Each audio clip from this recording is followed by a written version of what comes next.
जय हिंद दोस्तों, defence diary के इस अंक में आपका स्वागत है। मैं हूं मंजीत नेगी।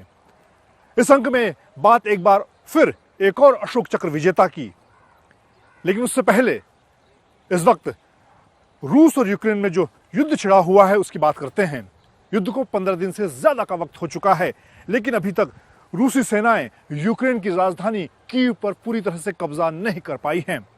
इस बीच भारतीय वायुसेना ने बड़े स्तर पर युद्ध अभियान की तरह अपने जो भारतीय छात्रों में फंसे हुए थे उन्हें निकालने में सफलता प्राप्त की है। इस बीच एक और बड़ी खबर इस हफ्ते की, जब भारत की सुपरसोनिक ब्रह्मोस मिसाइल पाकिस्तान में जा गिरी। जब पाकिस्तान ने इस पर विरोध जताया तो भारत ने साफ किया कि परीक्षण के दौरान गलती से यह मिसाइल पाकिस्तान में जा गिरी है। लेकिन इससे पाकिस्तान बुरी तरह से घबरा गया है, क्योंकि उसका एयर डिफेंस सिस्टम इस मिसाइल को पकड़ नहीं पाया। और अब पाकिस्तानी सेना को यह भी डर सता रहा है कि भारत आने वाले दिनों में कभी भी पाकिस्तान के कब्जे वाले कश्मीर में मिसाइल के जरिए आतंकी ठिकानों को निशाना बना सकता है। ये तो बात रही इस हफ्ते की बड़ी डिफेंस से जुड़ी हुई खबरों की। लेकिन अब डिफेंस डायरी के संक में हर बार की तरह भारतीय सेना के एक ऐसे शूरवीर की कहानी, अनसुनी कहानी, जो आपने पहले कभी नहीं सुनी। इस बात लांस नायक नीरज सिंह की, जिन्हें 2015 में देश के शांतिकाल के सर्वोच्च अशोक चक्र से सम्मानित किया गया। नीरज कुमार राजपुताना राइफल में भर्ती हुए, लेकिन उसके बाद उनकी वीरता, उनके शौर्य को देखते हुए उन्हें राष्ट्रीय राइफल में जाने का मौका मिला, जहां जम्मू कश्मीर में आतंकवादियों के विरुद्ध मोर्चा लेना था। और अब बात उस ऑपरेशन की जिसमें लांस नायक नीरज सिंह ने नया इतिहास रचा। यह बात 24 अगस्त 2014 की है, जब कुपवाड़ा के गुरदाजी सेक्टर में एक ऑपरेशन लॉन्च हुआ। लांस नायक नीरज सिंह एक गश्ती दल का हिस्सा थे। उस गश्ती दल का नेतृत्व कर रहे थे।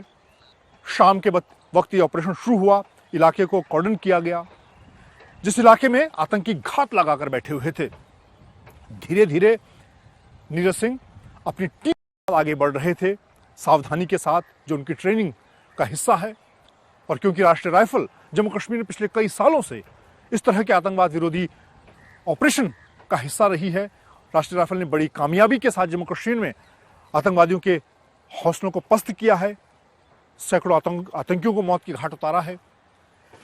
इस दौरान जब वो अपनी टीम के साथ आगे बढ़ रहे थे, अचानक जो छिपे हुए आतंकी थे उस इलाके में, उन्होंने नीरज सिंह की टीम पर हमला बोल दिया। उनका एक साथी घायल हुआ। साथी को बचाने की उन्होंने कोशिश की और जिस दिशा से फायरिंग आ रही थी वहां सीधे आतंकियों पर ग्रेनेड हमला कर दिया। उस ग्रेनेड हमले में जिस आतंकी ने उनके साथी को घायल किया था वो मारा गया, लेकिन साथ ही दूसरे आतंकी ने नीरज सिंह पर AK-47 राइफल से ताबड़तोड़ हमले शुरू कर दिए।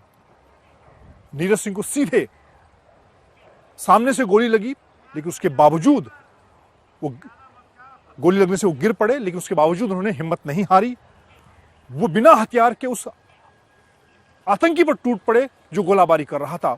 उसको उन्होंने निहत्था कर दिया, उसका हथियार छीन लिया।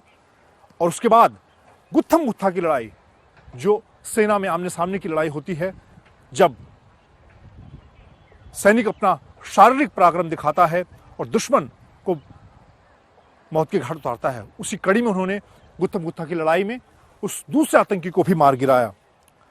और उसके बाद फिर उन्होंने मोर्चा संभाला। अपने हथियार, अपनी AK-47 को उठाकर उन्होंने अपनी पोजीशन लेते हुए दूसरे आतंकियों पर निशाना साधना शुरू किया।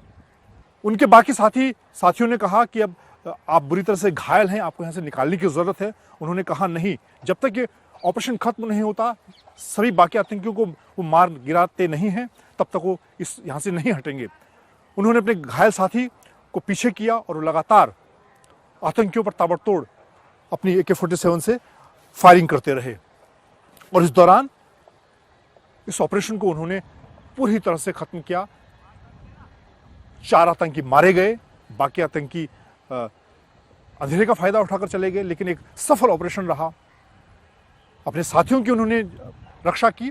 और सेना की जो परंपरा होती है कि जब आप अपनी सैन्य टुकड़ी का नेतृत्व कर रहे होते हैं तो आपके लिए सबसे बड़ी जिम्मेदारी अपने साथी होते हैं, जिसका उन्होंने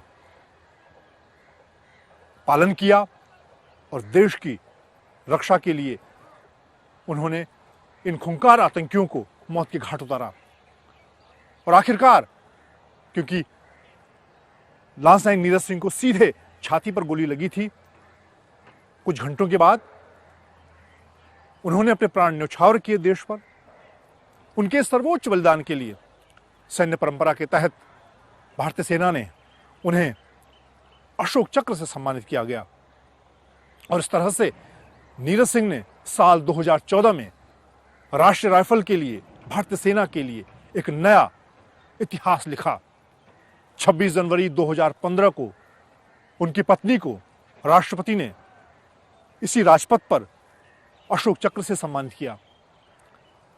जब मैंने उनके परिवार से बात की उस दौरान, तो उनकी पत्नी, उनके पिता ने बताया कि लांस नायक नीरज सिंह का किस तरह का जज्बा था। वो चाहते थे कि उनके दोनों बेटे सेना में जाकर अफसर बने, देश की रक्षा में का काम करें। सेना को लेकर उनका ये लगाव था, उनका ये जोश था, जो दिखाता है कि एक सैन्य परंपरा का किस तरह से उन्होंने निर्वाह किया।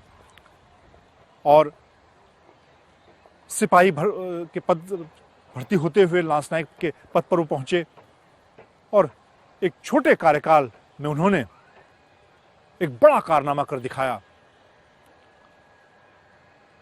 अपनी वीरता से उन्होंने भारतीय सेना के लिए, और खासतौर से जम्मू कश्मीर में जब आतंकी लगातार पाकिस्तान के कब्जे वाले कश्मीर से घुसपैठ की कोशिश कर रहे थे, उस दौरान उन्हें मुंहतोड़ जवाब दिया।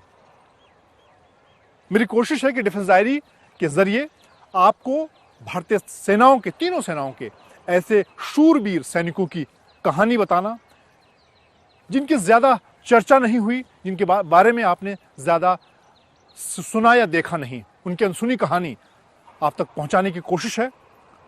और लगातार ऐसे ही किस्सों के जरिए मैं डिफेंस डायरी में आप तक हर हफ्ते नई कहानी लेकर आता हूं। इस अंक में इतना ही। जय हिंद।